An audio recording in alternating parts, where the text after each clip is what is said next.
కరీంనగర్ జిల్లా చొప్పదండి నియోజకవర్గ వ్యాప్తంగా గత రాత్రి ఈదురుగాలితో కూడిన అకాల వర్షాలు కురవడంతో పలు చోట్ల కల్లాలో ఉన్న ధాన్యం తడిసి ముద్దయింది. అకస్మాత్తుగా కురిసిన వర్షంతో రైతులు తీవ్ర ఆందోళనకు గురయ్యారు. కాగా విషయం తెలుసుకున్న కరీంనగర్ డీసీసీ అధ్యక్షుడు చొప్పదండి ఎమ్మెల్యే మేడిపల్లి సత్యం వెంటనే జిల్లా కలెక్టర్ సిపితో ఫోన్ లో మాట్లాడి పరిస్థితిని వివరించారు. రైతులకు ఎలాంటి ఇబ్బందులు కలగకుండా ప్రత్యేక బృందాలను పంపించి సహాయక చర్యలు చేపట్టాలని అధికారులను ఆదేశించారు. అలాగే తడిసిన ధాన్యాన్ని యుద్ధ ప్రాతిపదికన కొనుగోలు చేయాలని సూచించిన ఎమ్మెల్యే రైతులు అధైర్యపడవద్దని, చివరి గింజ వరకు ప్రభుత్వం కొనుగోలు చేస్తోందని హామీ ఇచ్చారు.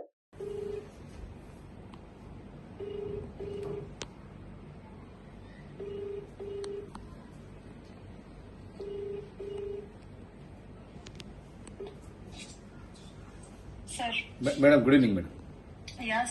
మేడం ఇది అన్ఫార్చునేట్ మేడం, సడన్ రైన్స్ వచ్చినాయి. ఈ గంగాధర మండలంలో బాగా ఎఫెక్ట్ అవుతుంది. హెవీ రైన్స్ ఉన్నాయి. చాలా సెంటర్స్ లో కొంచెం తడిస్టట్టు అర్లీ మార్నింగ్ నుంచి we will start transferring it out also. ఇప్పుడు ఈ గుమ్లాపూర్ కూడా ఉండడం వల్ల కొద్దిగా మనకి హెల్ప్ అయింది madam. We will evacuate as fast as possible into all these centers and mills also. And especially first focusing on the drenched part. రైతులు ఎవరు కూడా యాంగ్జైటీ కావద్దు. ప్రతి వాళ్ళకు మెసేజ్ ఇవ్వండి, ఎట్లాంటి పరిస్థితులు ఉన్నాయి ప్యాడీ తీసుకుంటాం. ఇంకా మార్నింగ్ కూడా ఎర్లీ మార్నింగ్ కూడా ఆడియో గారిని వీళ్ళని కొద్దిగా ఫీల్డ్ లో పంపిస్తాను. ఎంపీడీస్ కూడా ఉంటారు. ఎక్కడికక్కడ we will keep hand holding. అన్ని సెంటర్ ఇన్ఛార్జ్ కి మీరు స్ట్రిక్ట్ గా ఆర్డర్ పాస్ చేయండి. ఖచ్చితంగా తడిసిన ధాన్యం ఉంటారు. ఎట్లాంటి పరిస్థితులైనా రైతులకు ఇబ్బంది లేకుండా తీసుకుంటామని చెప్పండి. ఎందుకంటే రైతులు ఓకే, కొంచెం మార్నింగ్ రేపు లారీలు కూడా కొంచెం ఎక్కువ అరేంజ్ చేసి ఏర్పాటు చేయండి. విజిబిలిటీ కూడా కొద్దిగా ఎక్కువ ఉంటే అందరూ కాన్ఫిడెన్స్ ఉంటుంది, తీసుకొని వెళ్ళిపోతున్నారు. మీరు కూడా పర్సనల్ గా గంగాధర్ విజిట్ చేయండి. Thank you madam. Good evening city sir. ఈ సడన్ రైన్స్ వచ్చినాయి గంగాధర మండల్లో. కొంచెం మన అందరిని అలర్ట్ చేసి మన ఈ స్పెషల్ టీమ్ ఉంటుంది కదా సార్, కొంచెం మార్నింగ్ సెంటర్లో కొంచెం హెల్ప్ చేయమని చెప్పండి ఫార్మర్స్ కి. కొంచెం ఎక్స్ట్రా ఫోర్స్ డిప్లాయ్ చేసి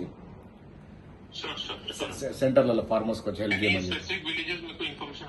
నేను మీకు మెసేజ్ పెడతాను సార్. ఏ గ్రామాల్లో అంటే గంగాధర్ కూడా కంప్లీట్ గా లేదు, కొన్ని విలేజెస్ లో బాగా ఈ ప్రాబ్లం ఉంది. ఏ విలేజ్ లో సరే మీకు ఇప్పుడు మెసేజ్ పెడితే కొంచెం మన ఫోర్స్ పంపించండి అక్కడికి. Thank you sir. దురదృష్టవశాత్తు ఈ రాత్రి గంగాధర మండలంలో కొన్ని గ్రామాల్లో, అదేవిధంగా రామడుగు మండలంలో కొన్ని గ్రామాల్లో అకాల వర్షంతో అక్కడక్కడ వరి కొనుగోలు కేంద్రాలు, ధాన్యం కొనుగోలు కేంద్రాలలో ధాన్యం తడిచినట్టు సమాచారం వచ్చింది. ఇప్పుడే కలెక్టర్ గారితో, సిపి గారితో ఫోన్లో మాట్లాడిన అందరు అధికారులు కూడా అలర్ట్గా ఉన్నారు. రేపు ఉదయం నుంచే అన్ని సహాయక చర్యల్లో వాళ్ళు పాల్గొంటారు.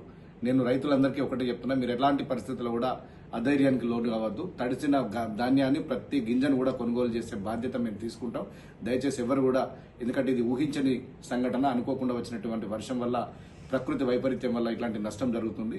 దయచేసి రైతులు ఎవరు కూడా అధైర్యపడొద్దు. ఖచ్చితంగా ప్రతి గింజను కూడా మేము కొంటాం. రేపటి నుంచి ఉదయం నుంచే ఇటు రెవెన్యూ అధికారులు, పోలీస్ అధికారులు అందరూ కూడా రైతులకు సహాయకరంగా ఉంటారు. ఎట్టి పరిస్థితుల్లో కూడా ఏ ఒక్క రైతుకు అన్యాయం జరగకుండా చివరి గింజ వరకు ఇలా ప్రభుత్వమే కొనుగోలు చేస్తుంది.